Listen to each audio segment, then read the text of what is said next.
Thank you so much. We'll just know we are complying that we will be recording this session, and I will put the link through once your session is done. Welcome everyone. Thank you so much for making the time and being here. It's good. Tyson, you have joined with two gadgets. What's up? Do you have a partner with you there?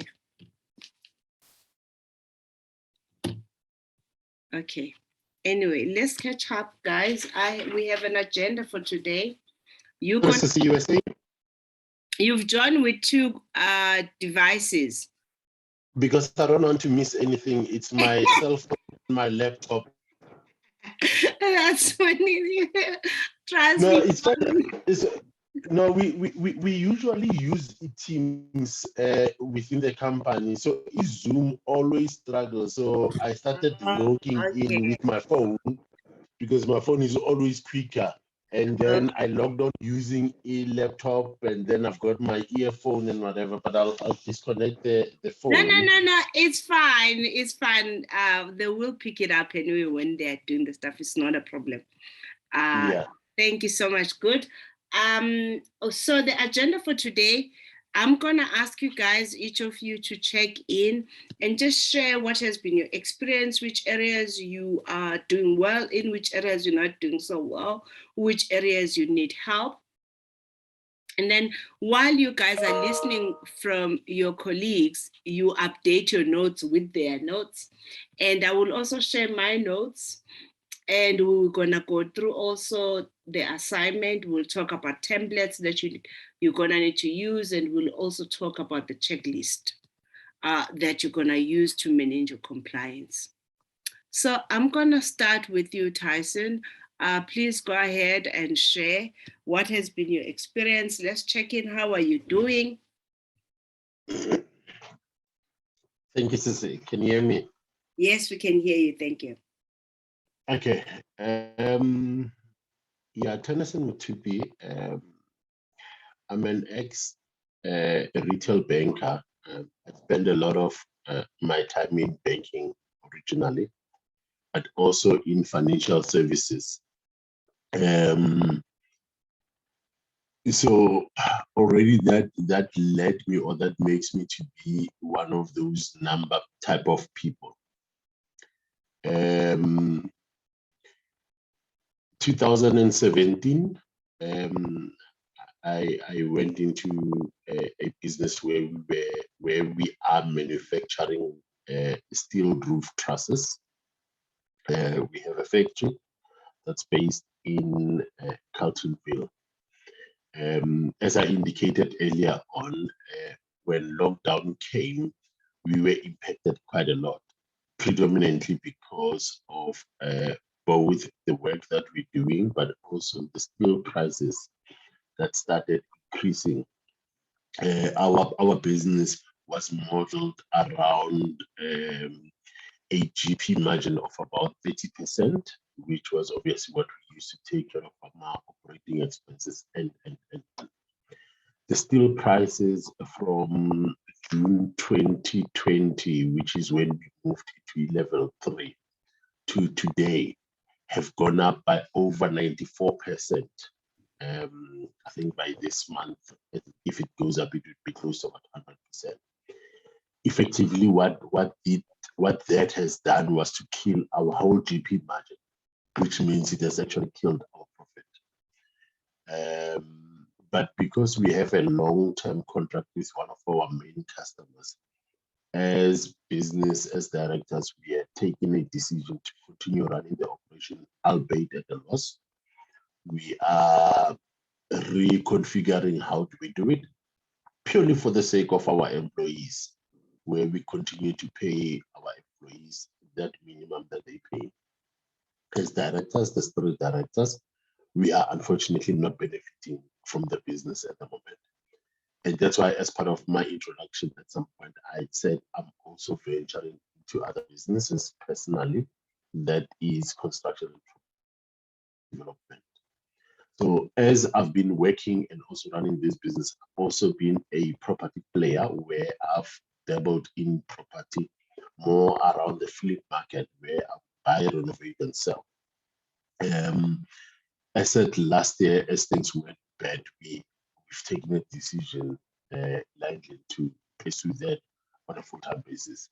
So we in the early stages of that. The challenges that I face at the moment is, as much as one has got all these things going on, I do not have anything tangible from a business point of view. But also one of the things, the lessons I'm picking up as we go through the course, and I obviously want to invest a bit more around issues of focus, which says that my success is only going to come in if I give my focus to whatever I'm doing. So whatever it is that I need to focus on, I need to make a decision very quickly. My experience from a business point of view is vast, in a sense of I've been in corporate, I've been on my own, I failed. This business was actually my third business. I've tried something, I failed, tried something, failed. But this one since 2017 has been a success. So that success has obviously allowed me to get involved in all sorts of business practices, both from just running operations and doing compliance and whatever. Whereas my background was sales and marketing, I've also been the managing director of this business in the early stages when we started. Yeah, I think in a nutshell, that's my background. Okay, so so the question though was, how are you doing with implementing what you have learned? What have you learned? Honestly speaking, a lot of the things that we've discussed is things that one has been practicing. As I said, I mean, for the last 4 years, we've been doing proper compliance. However, what I've recognized is there are gaps and there are certain small things. So in me starting this new operation, hence part of my questions was around how to structure contracts of independence and all those type of things. So I'm trying to structure my new business along those ways, which is different from structuring something where you have the support of other people and you're able to do things on your own. So I'm almost back on being on my own. And my compliance around things like UIF at the moment are lacking. And I must say that, I mean, there has been a number of eye-openings, because some of the things now I'm having to do, there is no accountant, there is no whatever that is involved in the new business. I'm setting up a whole lot of stuff on my own. And the benefit for me is that eye-opening of the smaller little things that I taken for granted. Okay, great. Thank you so much. Let me move to Google.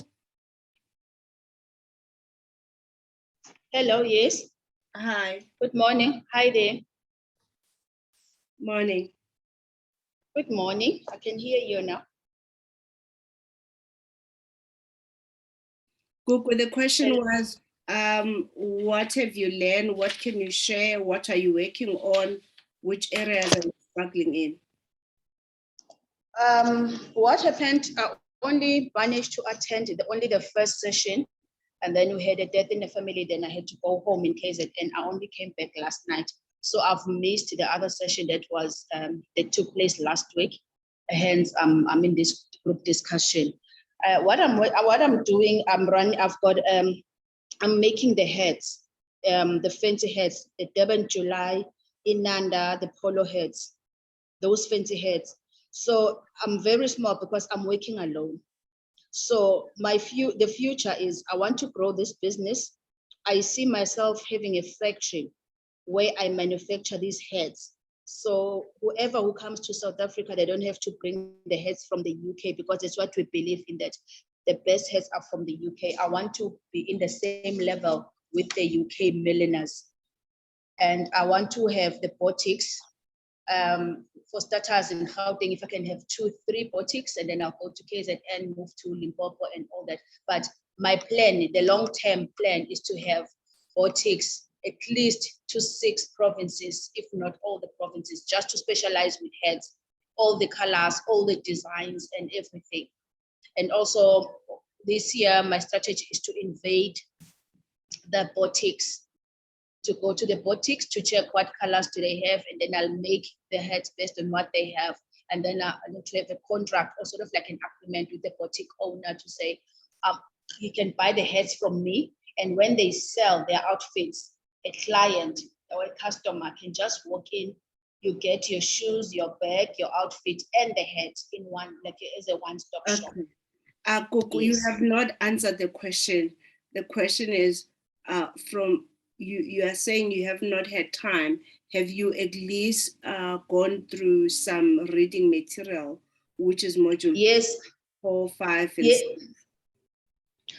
I went to some through, but I couldn't because I only came back last night. Okay, let us Yes. know if you need any support. The best way of going around it is to first listen to the audio and then go through the reading material. Start with the presentation, which is very high level, and then go through the material, and then you will do the assignment. Thank you. Okay, thank you very much. Pule. Good morning, everybody. Thank you, Sissy. So for me, I think the one thing that I definitely have learned from the sessions that we've had is that one needs to just, I need to do an intro of what I do first, isn't it? Sorry, sis. No, that's fine. So, you can go through whichever way you see fit. Okay, cool. So for me, the nuggets that I've picked up in the sessions is that one needs to, especially on the compliance side, one needs to make sure that from the beginning, when you're setting up your business, you set it up properly and have proper processes and systems in place to be able to support you as you go along. And it will make things much easier if you understand what your requirements are, what do you need? Because it then makes it easier when you are doing business and what you know the requirements are, and they would not affect the contracts or whatever business you're doing. I think for me, it's an advantage in the sense that my business, as much as our business is about 2 years old, the one side of the business, we do digital marketing and business development support. The 2 years that we've been in existence, it's been more on the digital marketing side. And only now, the business development side, I've started actively doing it. So it's actually quite in its infancy stage, because I literally started really putting some effort in it from around December, January. And it's been very challenging. It's actually quite sad, because I actually thought that it would be the easiest part of the business, where I'm helping SMMEs with their business developments, customer engagements, but it's been one of the most challenging side of the business. And I think the reason I was actually quite glad to get onto the workshop was that I need to try and find out how I can unlock the opportunities. I might be missing something that I'm doing when I'm approaching businesses. So just the compliance side and understanding what people are looking for and hearing other people's stories is just helping me in terms of my approach to potential customers and how I can work with them. So that for me is the biggest thing. So what do you mean when you say your biggest challenge has been working with entrepreneurs? They are not able to pay you, right? It's the payment, yes, from the entrepreneurs, but more than the payment, Sissy, it's from trying to make the breakthroughs at potential customers for them. So let me explain how this has worked.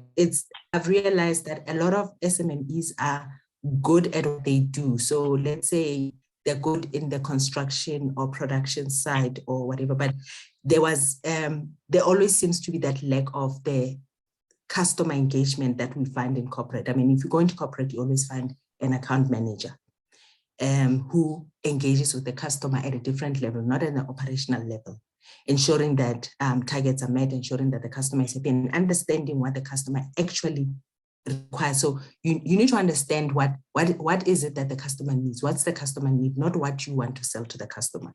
And that's where normally the turning point is. And what I've realized, what I'm struggling with is that a lot of companies are not willing to give SMMEs a chance in terms of giving them business.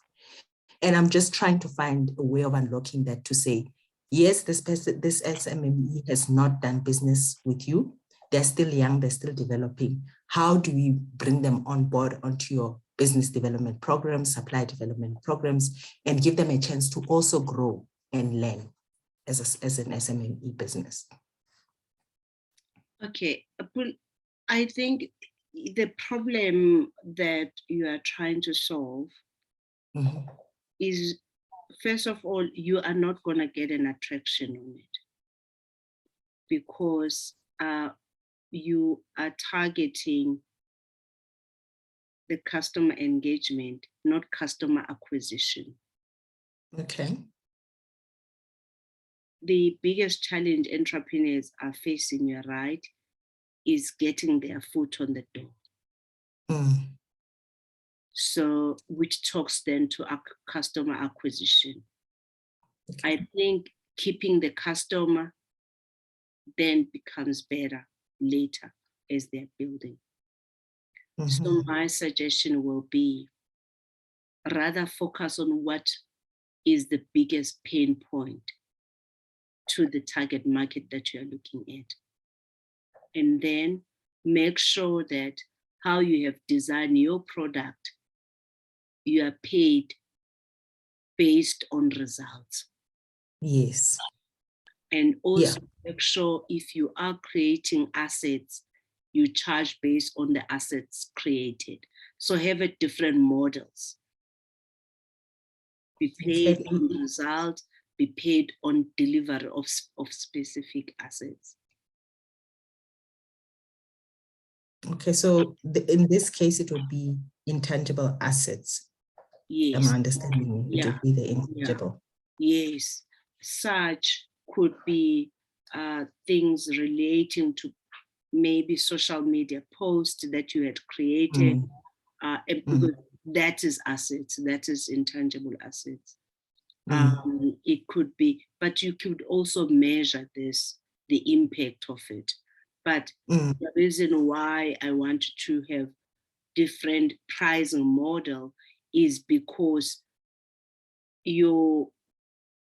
if it's only on just results, if you get a client that has a crappy product, you will not make money there.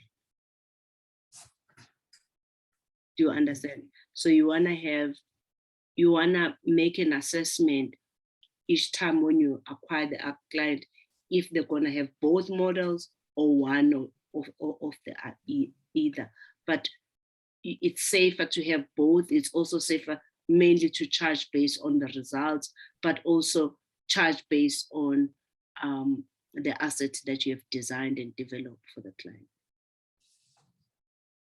So then it would then mean that I would have to ensure that upfront in my discussions with my SMME clients that I take on board, we then have clear performance measures that would not, to ensure that when the time comes for them to pay, there wouldn't be that gray area in terms of what are they paying. It should always be very clear. Yeah, that should always be very clear.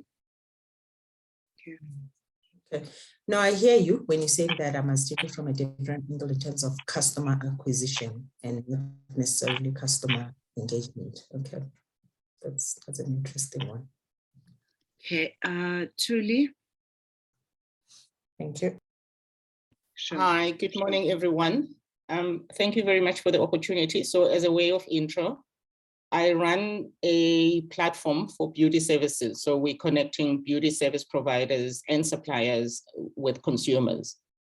And since I started on the program, so my background is mainly from the corporate environment, and I spent a lot of time there. And the reason I started working on this was because as an employee, I used to not have sufficient time to go and do massages, hair nails and stuff like that. And I used to subcontract people who were working at salons to come and offer those services to me after hours.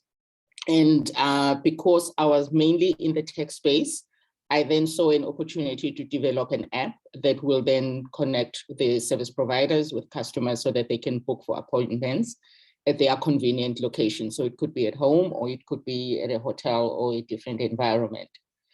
So since I started working on this program, I think the first thing that I benefited, and I still have challenges with, is the setting up of goals.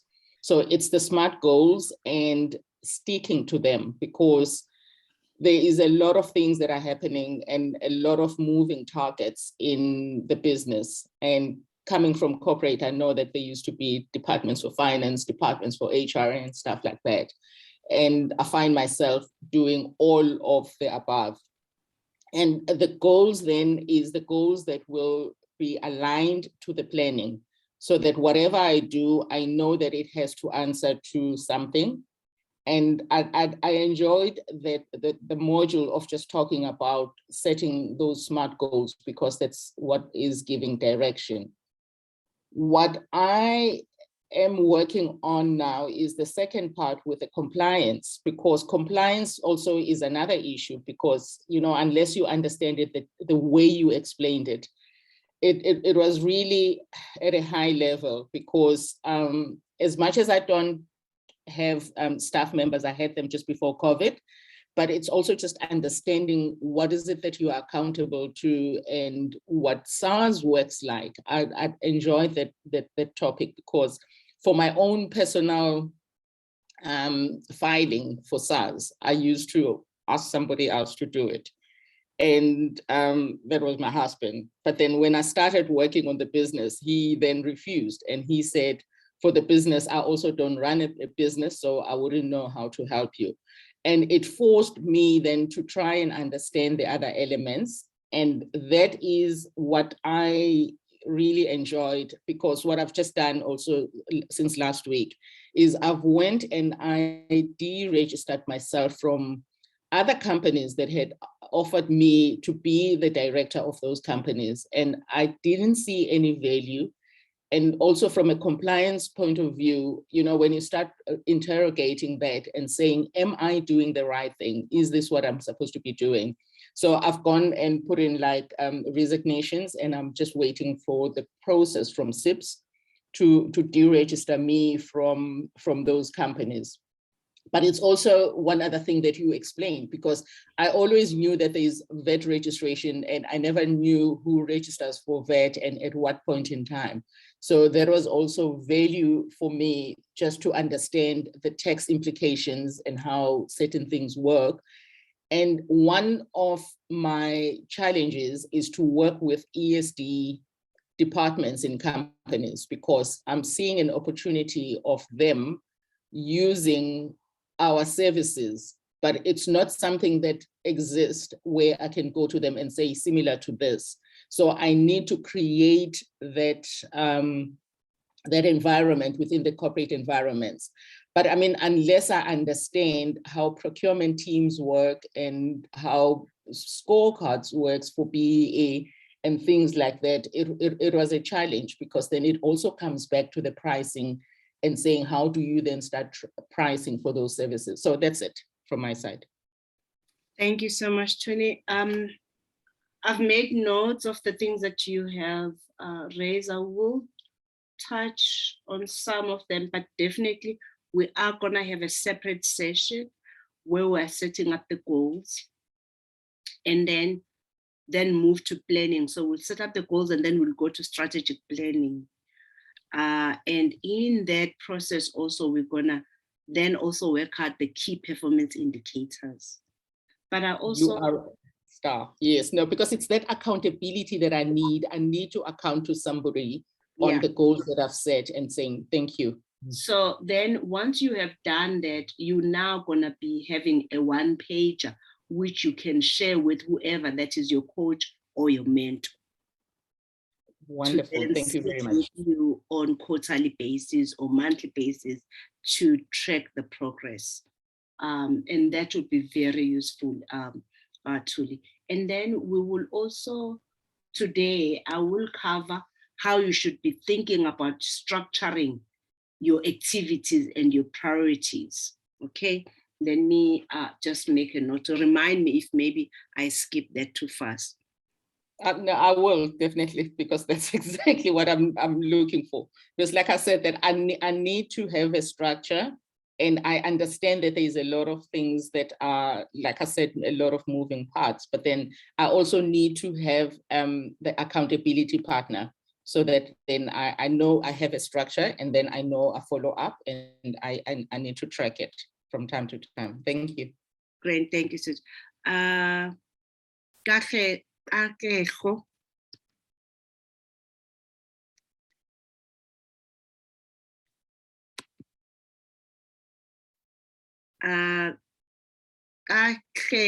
Oh my goodness, I can't pronounce it correct. Katlego. Yes. It's Katlego. Okay.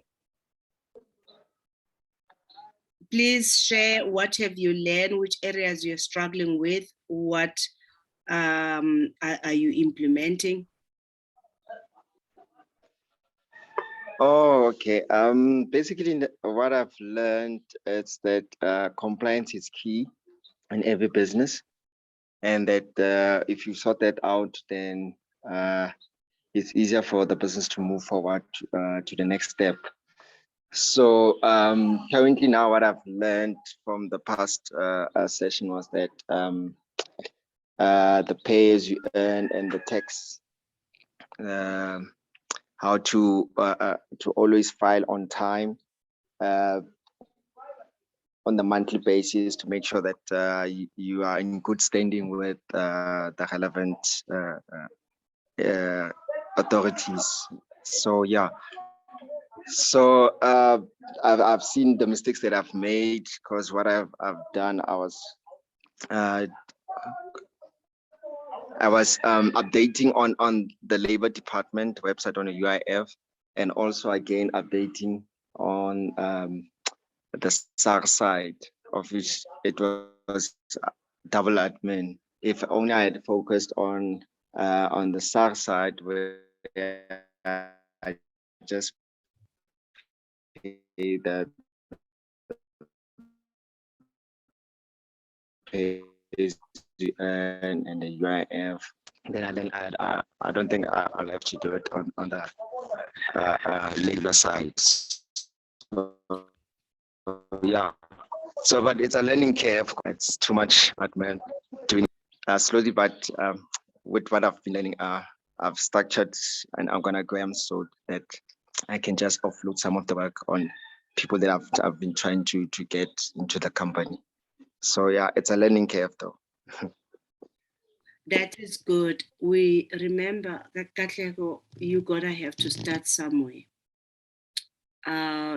Your aspirations and the things that you want for yourself will only happen if you're willing to throw yourself to the process that will allow you to become the person who's worth the money that you have in your heart, right?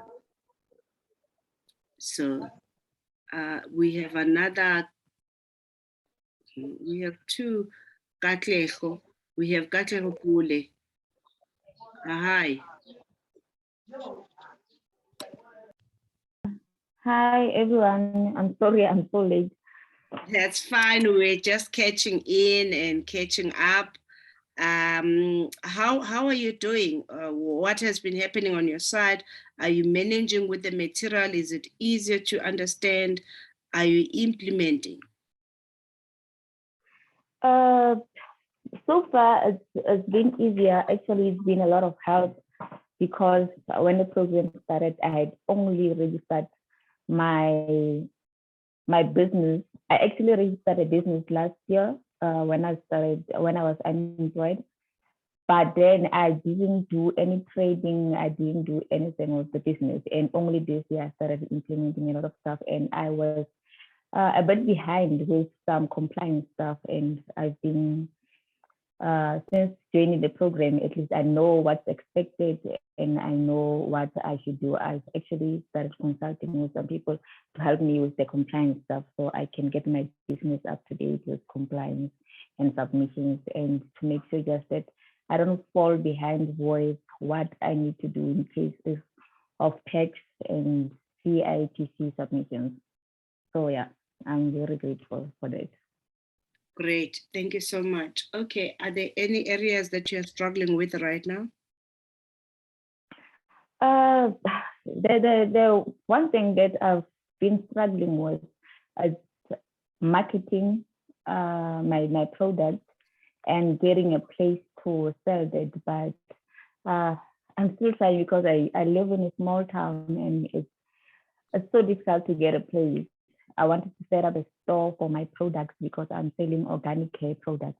So I want to set up a store that supplies just that, but I've been struggling to get accommodation on that. And in cases of, so I'm selling, at the moment, I'm selling my products from the boot of my car, and it's very difficult. What are you selling?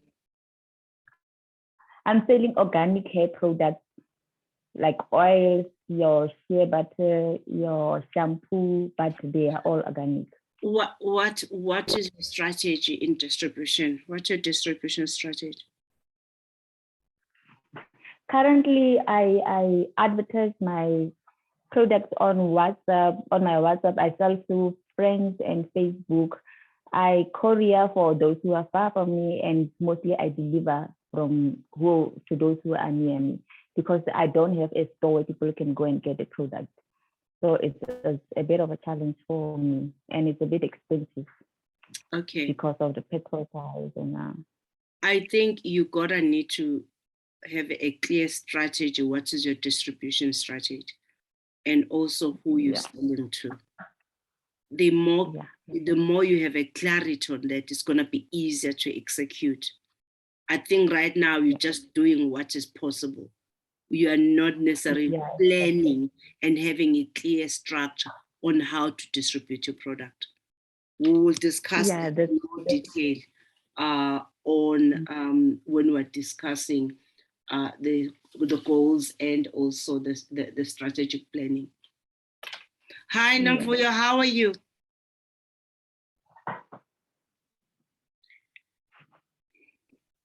Hi, Namvuyo, how are you, sis? I'm fine, thanks. And how are you, Precious? Good to be here. Apologies for being late. No, don't worry. I didn't even expect. I thought you were busy, up and down, you know. Good to have you guys. You all have met Namvuyo. She's one of the facilitators on this program.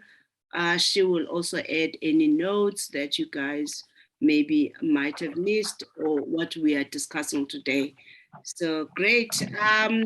Okay, so let me know if you want to say anything. Okay. Did we lose it? I think we lost it. Oh, okay. Network. Great. Okay. The other notes that the things, is anyone here who actually have partners? Maybe just make a note on the chat box, those who have partners. Okay, there's no one who has a partner, that is fine. I do. Sorry, I do. Oh, okay. I do as well. Okay, so those who have partners, do you guys have shareholders agreements? Yes, Tina, we do. Great. Yes, please make sure also that you have wills that say the same thing as what you have on your shareholders agreement on your exit strategy. So if on your exit strategy, it says, for example, that should something happen to you, you will sell your shares to other shareholders first before you sell it to other people outside, your will should read the same. So you mean as in my own personal will or my family will? Or your own personal will, if your business is you are a shareholder. Remember, my question first was, do you have core shareholders? Yes, yes. And then the answer was yes, which means then you are a shareholder as yourself in this business that you have a shareholders agreement with.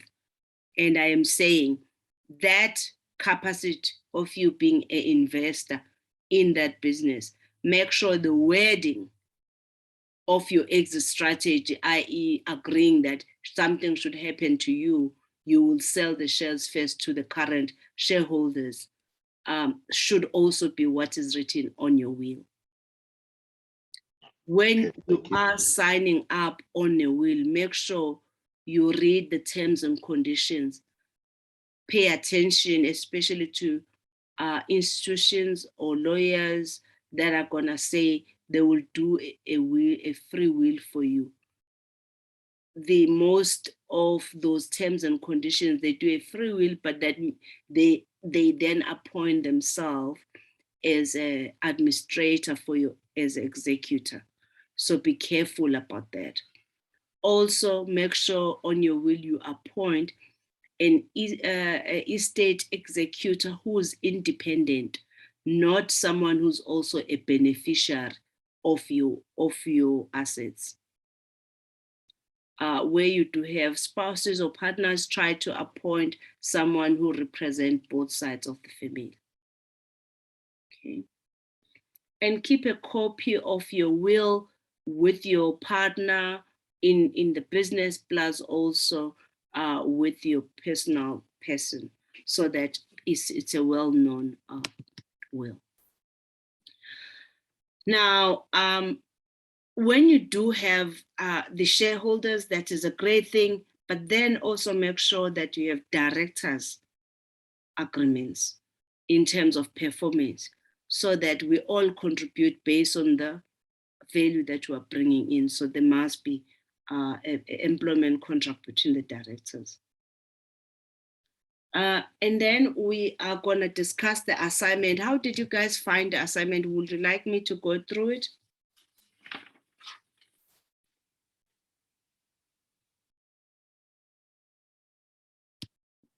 Yes, ma'am, we wouldn't mind that. Great. Thank you. Personally, there was one or two questions that I found a bit tricky. Okay, let's go through them. Number one. Number one was fine with me. So what's the answer? What number one? What's the answer? The unemancipated minor. C. So the answer here is B and C. Number two. Oh, Number two. I think that one I picked the A. A. Thank you. Number three.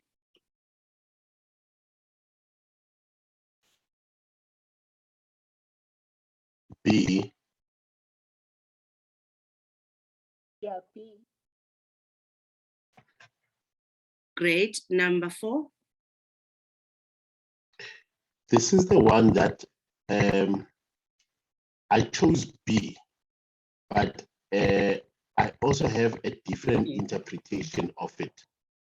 So the answer here is C. Okay. A person that pays VAT is a registered vendor, because the person who charges VAT is the only one that will pay the VAT. CSP, my view, and that's where a bit of a conflict arises. So in terms of the context of this, my understanding is that everyone within South Africa pays VAT. When you go to the shop, you pay VAT. When you buy any product, you pay VAT. But in terms of the context of this question, no, I think paying VAT, not everyone. Okay, so the way you're thinking about it, it's the different way this was crafted for. The person who pays the VAT is the person who's gonna go to SARS and declare a VAT portion.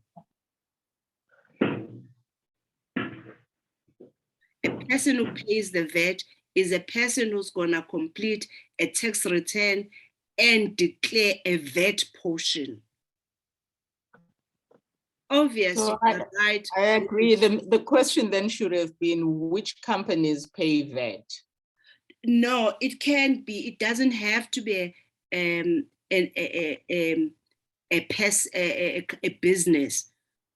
Our non-executive directors who earn more than 1 million are also supposed to be registered for VAT. So therefore, it's a registered vendor that pays for a VAT. Can I? It's only a person who pays for VAT is a person who also has charged the VAT. You charge it, then you pay it over to receiver of revenue. Okay. Guys, may I request that you mute yourself? Just remember that we are recording.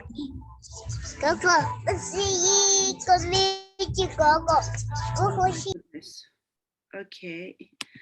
Let me continue then. I needed to. Can I just add, Precious, there that, you know, when we look at the who, just remembering that a company is an entity. So I was taking the who as a company itself is regarded as a person, an entity. So, yeah, I'm not sure if I understand your question or your comment. Okay. So I was trying to just make sure that I'm being technical about it, because sometimes we confuse the differences in relation to VAT. VAT is really about, it's only the person who charges the VAT is the only person who will pay over the VAT, and what they pay for is the VAT output. Of course, they will have a claim of the VAT input based on items that they have paid for to somebody else. Okay.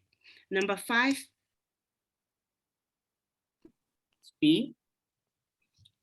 Yes. Number 6.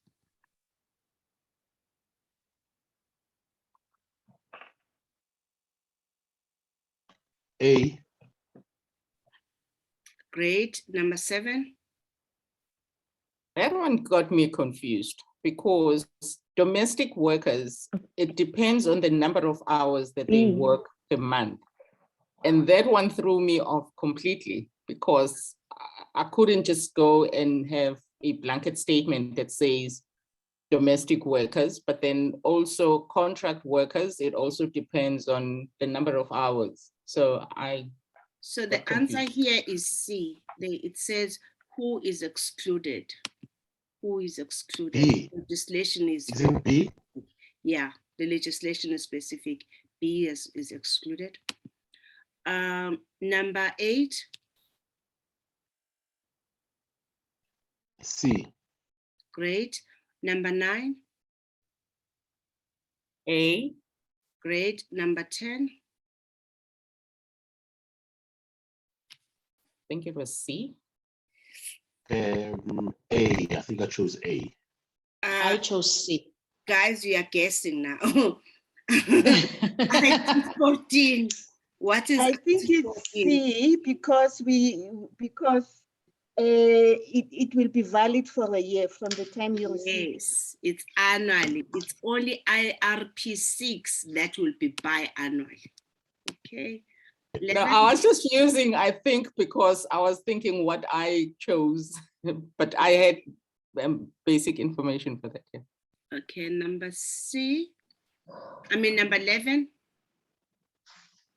A. A. Great. Number 12. B. A. A. It's A. Thank you so much, guys. You did well. So those who didn't get it, maybe go through your notes again and refresh, but that's the gist of it. Great work. So we have on our agenda, we have done my notes, we have done your notes, we've done the assignment. Let's talk about the templates and also the checklist. The checklist, guys, is included in your additional information. Would you please go to your folders and just double check and make sure that you can access it? It's an Excel spreadsheet that is called Business Administration Checklist. It should have different tabs for you to access. Please keep in mind that it is structured based on this. Let me just show you what is it structured based on. Give me a second.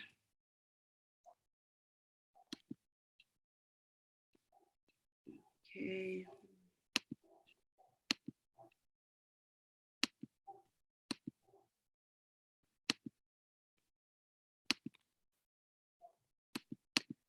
Just remember, it's going to be based on this. So you got to, some of you, there is an indication that you feel you are doing too much. You are running around and jumping into all plus or minus 15 functions in your business. It's like literally you are running like a headless chicken in your business when you're a one-man show. But you can restrict that by focusing on these 3 high-level areas, which is going to administration, development, and operations. And then I have provided you with a checklist that focuses on the administration. Update this, amend this to suit your environment, okay? And add more that talks to your industry. And then build up on it policies and procedures, build on it job descriptions and so on. You will then move to the other section and do the same end operations. This will help you to prioritize. You will see when you're doing the checklist, there's quite a lot of things that once you've set them up under administration, you don't need to go through them over and over. But then over time also, you can then work on this. Truly, you should consider also seeing what you can do as a tool to help your clients to think about business development in this context. And then you can then be able to help them throughout. Do you understand what I mean? Yep, I do. Thanks. You can convert these to say a stakeholder management or customer management, but this you can leave as public relations, because with different theories exist on these in separating to be stakeholder relations versus stakeholder management. Okay, so just play around with it and figure out what will work the best. No check, thanks. So I think there was also someone else who was talking about getting the structure right. That will help you. But you gotta also take some time to figure out what is the right business model. We will cover that when we're doing strategy. I'm gonna try to also spend quite a lot of time on each component with the strategy development. But the most important thing is the business model, and then is working out the plans and the KPIs, which is your key performance indicators, and choosing the ones that matters the most, and then having a reporting tool that you're using to monitor it. Okay. What else? What else, guys, do you want us to talk about?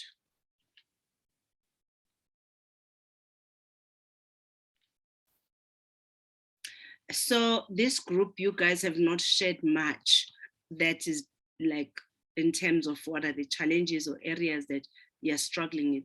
But Tyson, when you were talking, I did get concern that you are saying you are in a business where you literally have left it to run because at least is providing employees with some employment, but you are not getting any return on investment. Actually, you are losing money.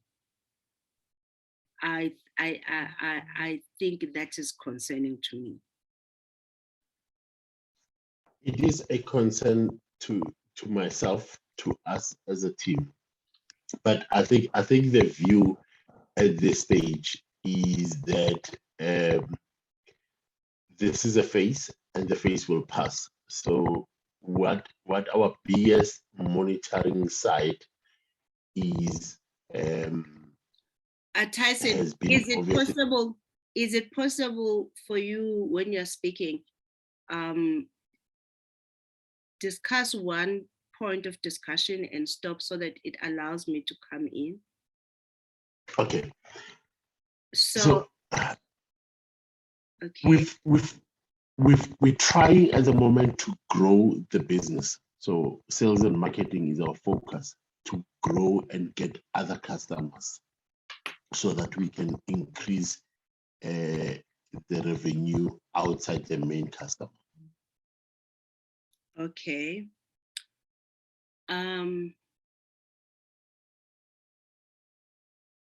If I was you, it sounds to me you are running a business that is right now it's operating at a lower capacity than the demand, or you having excess capacity. Is that correct? That's correct. So if I was you, I will go back to the employees, look at the contract that you are servicing, and then work out with employees for them to share the loss. How you do that, you reduce the hours and limit it to the contract. And you indicate to them that until the company is able to utilize their full capacity. That is how I will approach it, so that it is the burden on the shareholders, and also it doesn't put too much pressure on your bottom line, which is a profit, or at least it helps you to break even.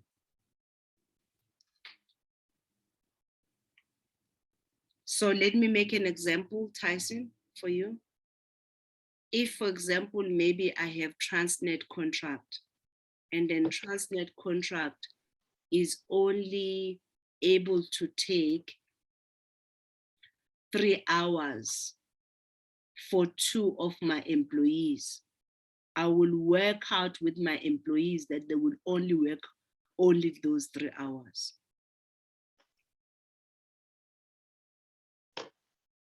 And I will only pay them for those 3 hours. Okay, thank you, Tyson. Thank you, sis. I'm trying to process that, because that is the latest model that we have adopted. As I said last month, we've put that. The biggest challenge with that same model is the fact that your employees really still earn little compared to, I don't know how to. And but your problem. So they earn little. Your so problem. Tyson, hang on, Tyson. Again, just one point at a time.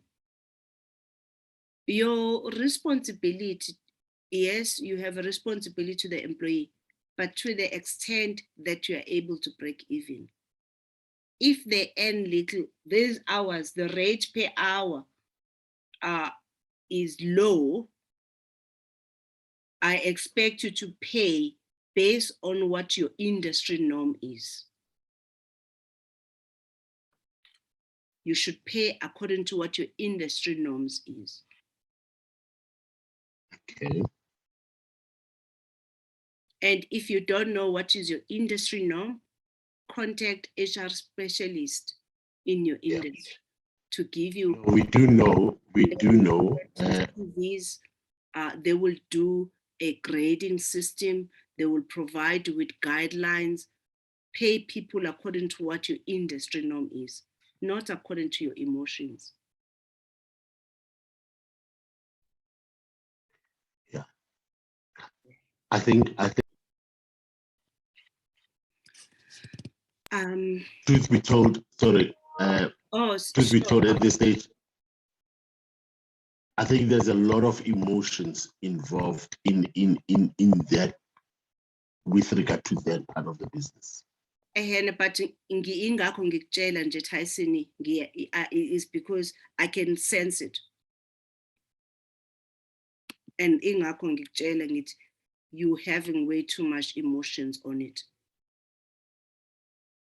Guys, running a business should not put you at the worst position. You are already losing your investment.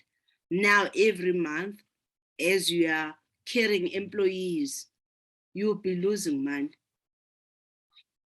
90 to 100% of the time, those employees, if they were to find a job somewhere, they will leave without even sending you a notice, if they could. True. I've had people, actually, I had this discussion with Alon. Do you guys know who's Alon Race Corp? Race? He runs Race Corp. Yeah, yes, we do. I spoke to him. So he's my coach. When I'm stuck in my business, he's one person that I sit with and figure out things. I had people that I had really groomed up, that I had worked with for years, and like literally a person just didn't show up, and that was the end of it, you know. Anyway, so another one ran away. I'm waiting for them in the other side of the house for performance evaluation after I've paid salaries, and she left when I was supposed to performance manage it. I think I then went to and spoke to Alon, and we are not actually even speaking about that, but it came up. He said to me, Precious, I've had one of my oldest consultant who has been with my company for 10 years, literally had all the intellectual property and all the stuff I've designed and developed over years, went to look for a job from our competitor. And Alon was, Precious, that woman, I helped her when she was getting divorced. I went and drove her and picked her up when she was such a mess after her divorce, and did this and that. I mean, he made a list of the things he did for this woman who has left him, not just left him, but left him for a competitor. I am not saying loyalty is not important, but please check your loyalty. Check your loyalty. Where is it coming from? And why are you doing that? Anything that you do that puts you at a disadvantage is not for you. Anything that you do that you are not gaining something out of it, it is putting you in a disadvantage. You don't owe anyone anything except you getting to be financially sustainable.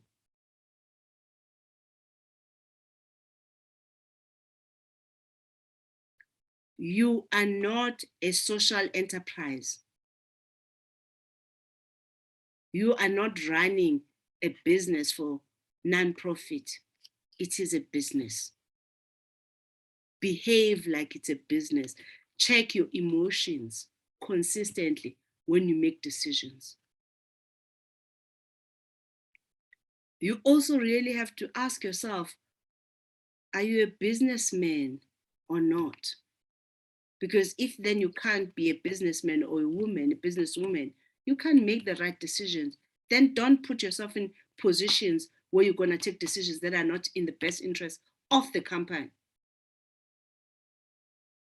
Because running a business that is insolvent, or a business that is not able to meet its obligation, is also criminal. You can be charged criminally. And when you are saying you're doing it for the sake of the employees, by the way, the very same employees will be suing you in court.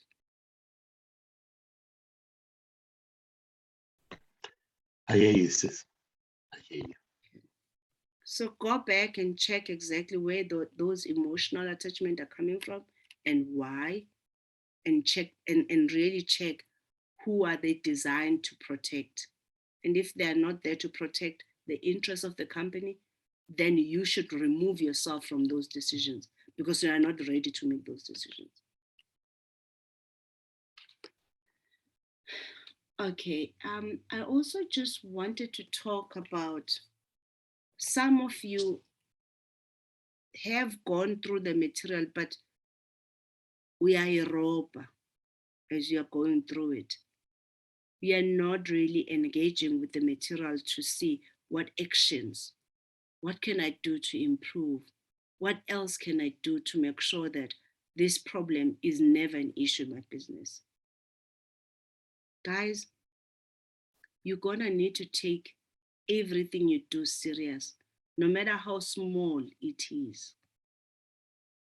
You're gonna need to put yourself in a position of being accountable to yourself, where you say, every commitment I make, I commit to that commitment I've made 100%. And I will see it through. Why that is important? Because it then builds you up. It builds confidence in yourself that you can actually finish what you start. This is our first session. We still have another 10 weeks to go, but we are already cutting corners. By the time it's figure go week 10, how many corners you will have cut?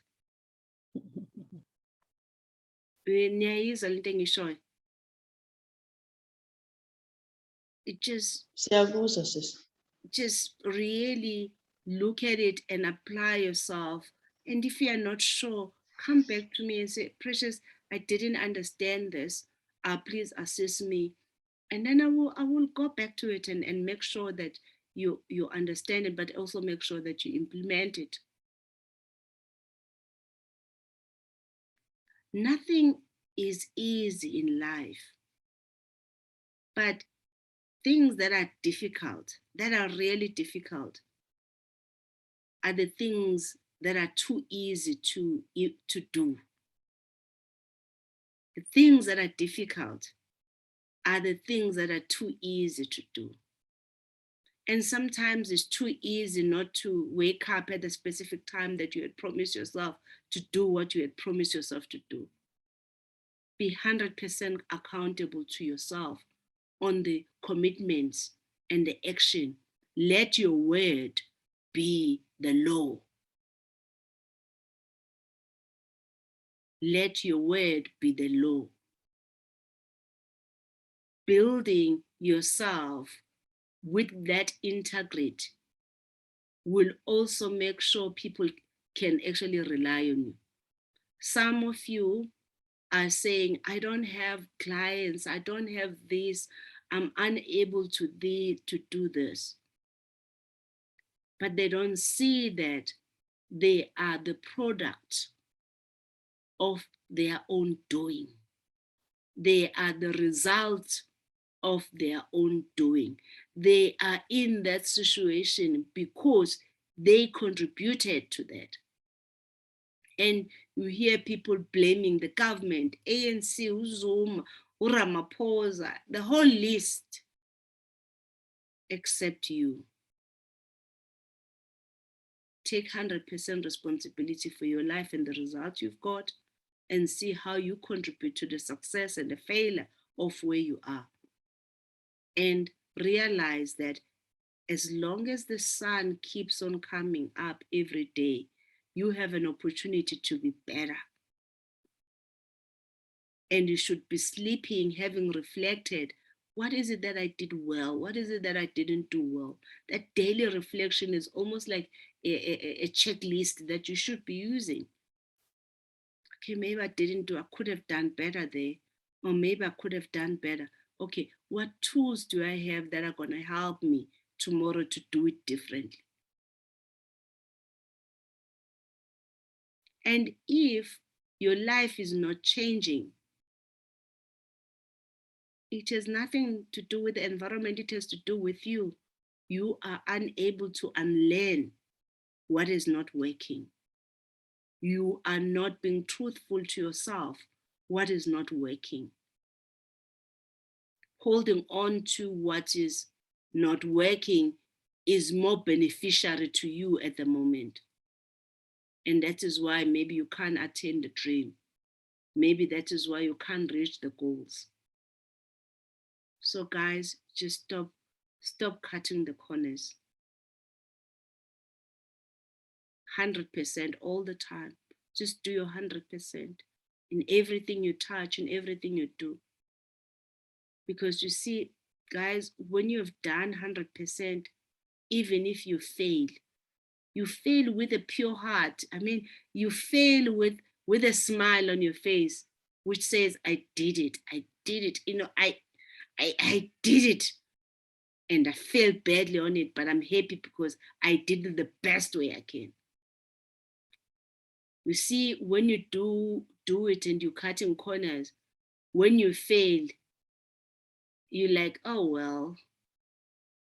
And we all know, oh, well, doesn't count. Okay. I think for this group, I've taken a different turn. I think it's the sense that I got. Noluntu, you joined us late. We did some checkup on everyone on what they have learned. Would you like to share? Noluntu? Would you like to share what you have learned and what are your notes?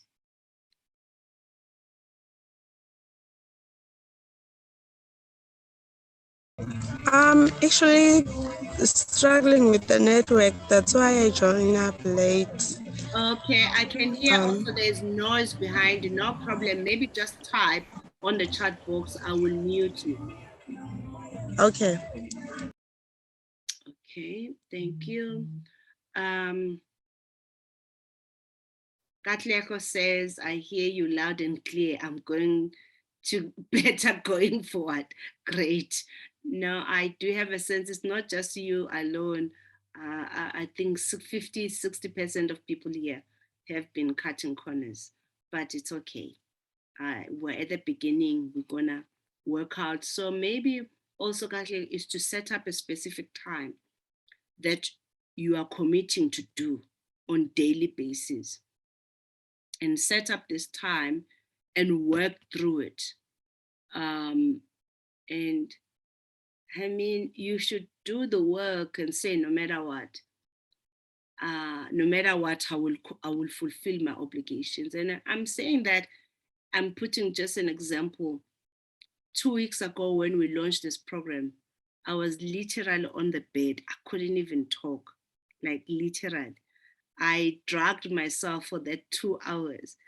My chest, I couldn't breathe. I could, like, literally, like the flu. They are saying the flu these days after COVID, the flu can just hit you. Like, I've never actually been sick out of the flu that I am in a bed that I can't even wake up. But because I had committed, I still showed up. I also prepared, and I still had other commitments. So the point I'm trying to make is that people, there are rooms that you will never get into. But there are people that you're gonna meet along the way who will be sitting in those rooms. If what you do, you've always done it 100%, no matter what, those people will know what you stand for. And those people will put your name forward in those rooms. I don't know if you guys are hearing me. Yeah, I don't know. I hope you are hearing me. Your opportunities are right in front of you. They are very close, but they can only be available and accessible to you if you're willing to 100% apply yourself in every situation. And I am saying, as you do what you do, hey guys, you don't understand, someone is always watching. As you just do your part, guys, literally, this program, I was never in that room. It's on its 4th year now. Every year they give us a range between 500,000 to 900,000 a year. For the past 4 years, I have never been in that room where there was a decision to make about this program. I didn't even apply for it. You know, when you didn't even fill up a form to apply to get the work or to get the job, but somebody in that room knew what I stand for and what I do and how I do it, and then put my name in. I am saying the opportunities are available to you right now in your lifetime, but those opportunities are not going to show up until you show up 100%. Nyangis? Okay. Loud and clear. I think, thank you. Siyakuzwa. Okay. Is any other questions or comments? I just allowed my spirit to take me where I felt there are areas that I need to say. I had told you guys, I am not here to make you feel good about yourself. I'm here to tell you that you can do better and you are gonna do better. I'm here to tell you that you're gonna need to do the work. And I'm here to hold your hand for the next 10 weeks. You're already almost halfway through, 10, 20% in. So let's ride on this, right? I will stop now because there are no questions. Or are there questions or comments? Let's check out what have we learned. I will start with Tuli. Thank you very much, Precious. I think you're still on the excitement that I had, a few weeks ago when I started on this program, because some of the things we think they are simple, but unless you are executing them the way they are supposed to be executed and you are complying to whatever the legislation, and just that basic understanding is what I have experienced from just walking along this journey. And I'm still looking forward to gaining more. Thank you. Thank you so much, Sis Tuli. And yeah, you will definitely learn. Pule, Katleko Pule.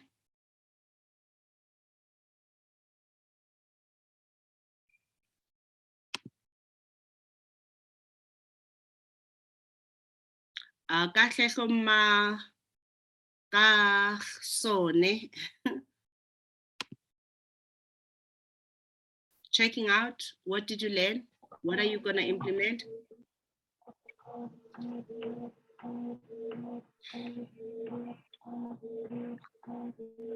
Well, Precious, I'm going to implement everything that you have said, and what you have said have really hit the spot that one cannot be complacent and relax, or one must just do the work, So going forward, that's what I intend to do. You've said a lot, and it hit the right spots. So yeah, basically there, I'm gonna give it my 110% going forward. Yeah. Thank you. Thank you. Thank you.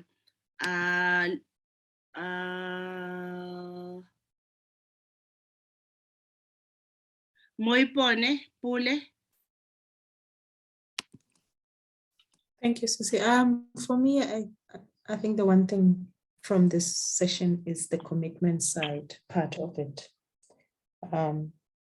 Probably to just realign and ensure that the commitment is a bit more and understanding. Great, sis. Thank you, Tyson.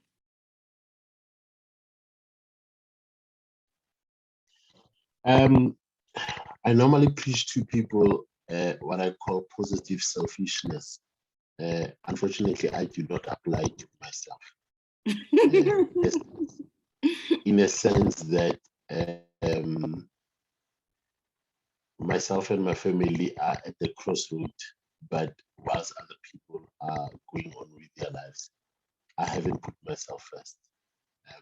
And somehow I was under the impression that's part of my role, one as a manager or as a director, is to look after my staff, as opposed to the other way around, to look after me first. Tyson, do you remember on the orientation, I remember you were there, but do you remember me sharing the story about Dr. Ndlovu, Thandi Ndlovu, who's the founder of Moteo Construction? Yes. Remember my story when I said she told me 7 years before, I only got it 7 years later, and then I told her, and when I saw her in this event, she was like laughing and crying at the same time, because she said, poor child, why did it take you so long? Yeah. Is it okay if I take a few minutes to process it for you? Please do, sis. Please do. Okay. So Tyson, I will then illustrate it from my perspective or in my journey. So when I then reflect back, I did hear her. However, I judged her for it and didn't reflect on it long enough. Those of you who actually have the book and they are reading the book, you will see, or you will have read that I literally had 34.96 or something like that in my personal bank account, but yet the business was being owed about 2 million by customers. And I had not paid myself. I had been owed by several people. But when I reflected back, I realized that the way I was looking at my customers, I had an emotional attachment. I liked it when they said, thank you so much, you have helped us. And that 2 million was the reward. That was my reward. I wanted their approval. I wanted to be affirmed that I knew what I was doing, or I could actually help them. And then when I then process it, when did I start to wanna be liked? When did I start wanna be affirmed? When did it start for me to want approval, want to please people? It was clear that because of my childhood, because I was abandoned as a child, I then got raised by different people whom somehow I had to impress so that they can keep me. and so on. So that wound had not healed. I then have taken that wound to my business, and that's the same wound that when I'm then talking and working with my clients, I'm still seeking for that approval. Tyson, do you understand what I'm talking about?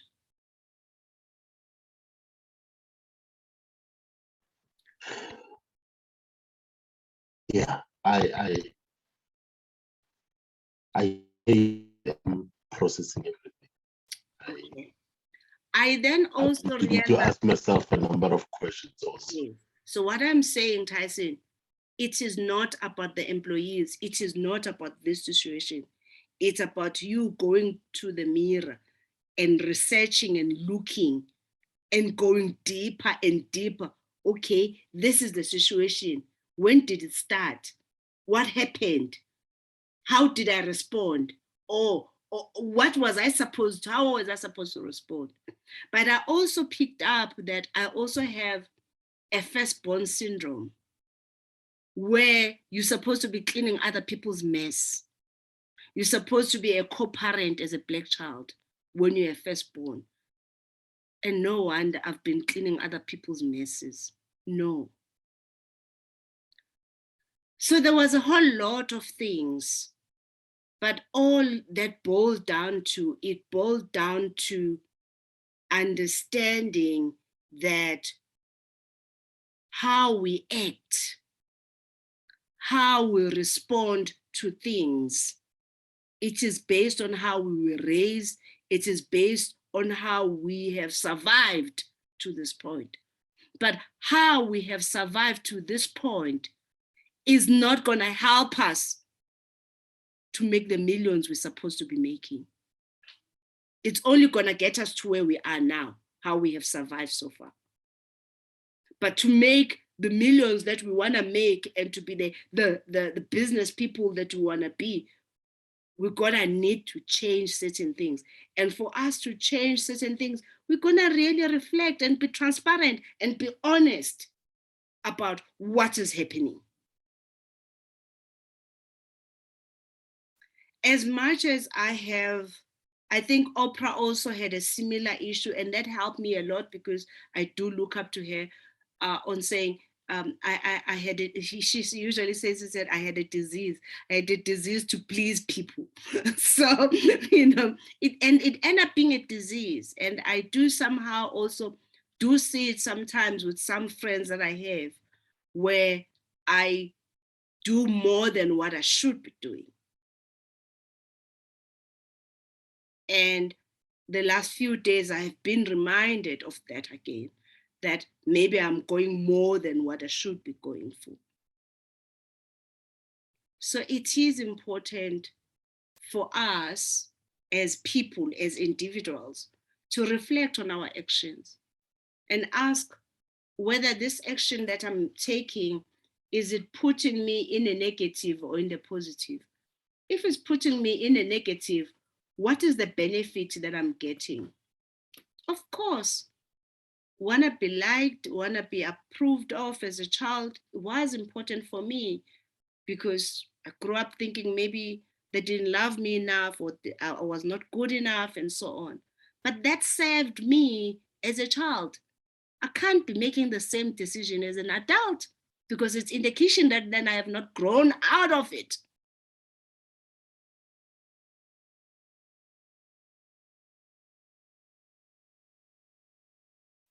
And it's also about you can't be paying for your parents' sins. If they fail to be good parents to your siblings, it does not mean you're supposed to be cleaning after them. Because then you continue cleaning even after people when you go to the boardroom, when you go to your business, you're co-parenting other adults.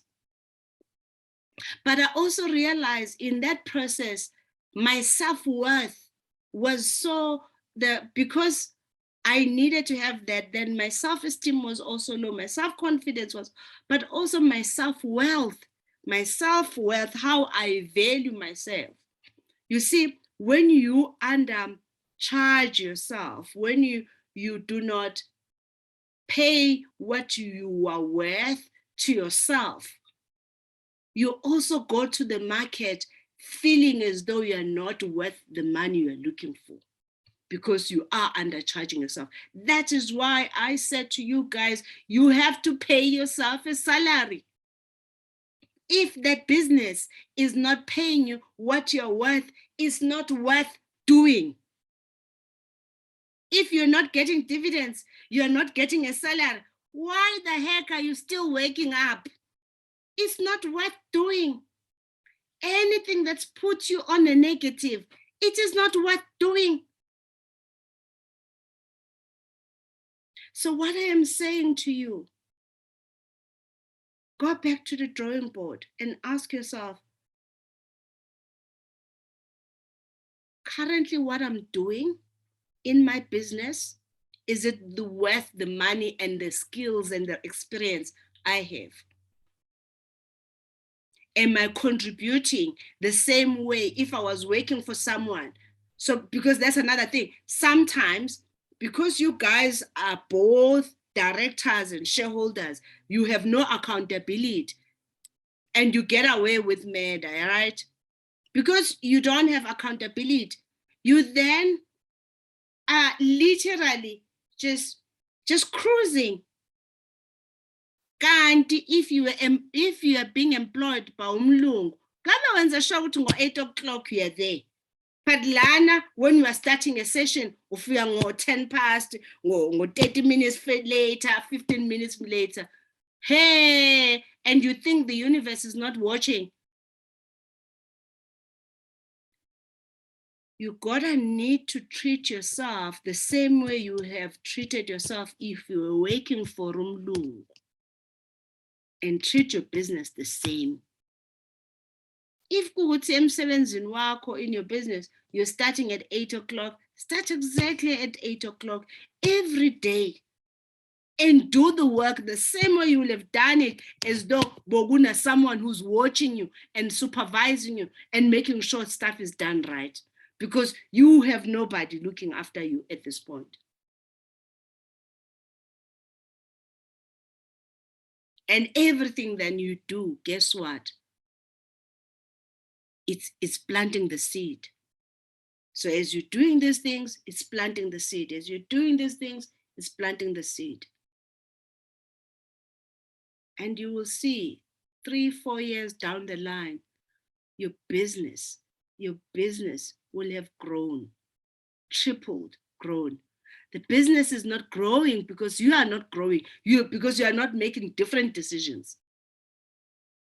You are not learning from your mistakes. You are not reflecting on how you got yourself into those situations. Okay, guys. I think that's it for me for today. Gugu, let's check out. What did we learn? I think that was you. You were the last person. Yes, I've learned that we have to be committed to this course. It's commitment, it's dedication, not to take this course for granted, to say, I'll catch up, I'll make it up to it whenever, but we have to dedicate our time fully on this because we committed from the beginning. And also to look at the bigger picture, because nobody forced us to start the course, but we willingly so. The promise now is 10 weeks later, we'll be singing a different tune. I'm talking on behalf of this group especially. We'll be singing a different tune, and now the ball is in our court. Thank you very much. Thank you. Great. Thank you so much, guys. Have a lovely day. I don't have any questions, but if there are people who have questions, or maybe you also want to share their own experience, maybe they have a different challenge to what I was talking about, but maybe they would like to process. Remember, this is a 2-hour session, so we still have another 20 odd minutes. So please go ahead if you do, but if you don't, also, I don't mind closing. Or are you guys eager to just go and do the work? Can I share, Precious? Yes, Ms. Nomvuyo, please go ahead. you know, I've been in business for such a long time, and Sis, now come closer to the mic. Okay. Yeah. Can you hear me now? Yes, we can hear you, sis. We can hear you better. Okay, thank you. I've been in business for such a long time, and what I know is that I struggle with compliance.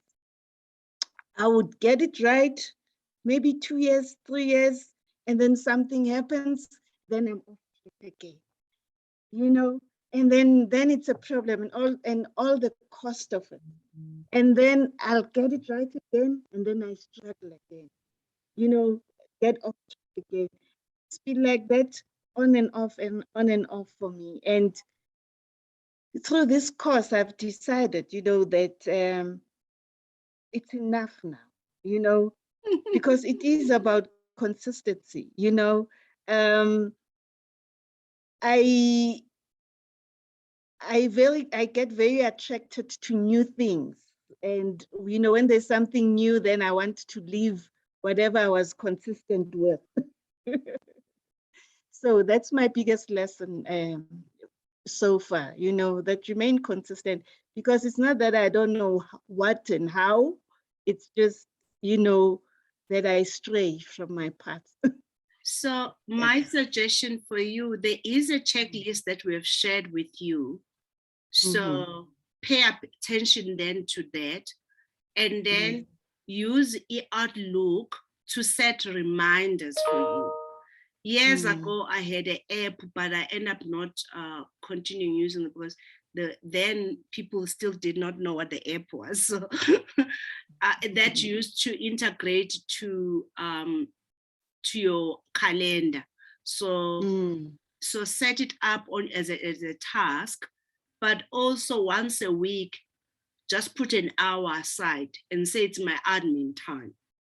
Making sure all the invoices are in the right place, they're backed up, making sure that their things are captured, and it's just a compliance.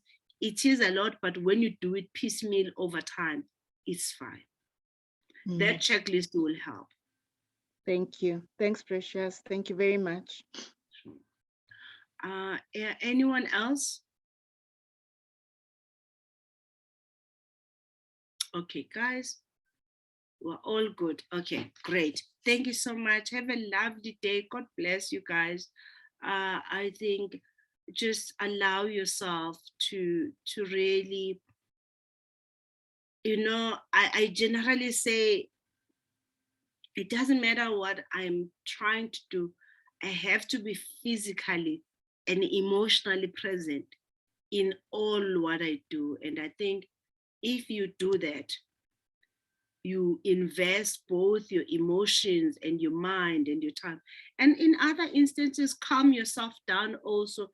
Just give yourself some few minutes before the time and just calm yourself down and be very clear what your intention, what you want to get out of the situation, and then what will be the outcome. And trust me, things will just unfold for you, whatever that is. But whatever that is right will come right. Whatever that needs to come will come. So, and I want to just thank you for your patience and also for being here today. Thank you so much. God bless you. Thank you. I will make sure that I process this video as soon as we're done so that you guys can then be able to go through it again. Thank you. Thank you very much. Thank you. Bye. Thank you. Bye.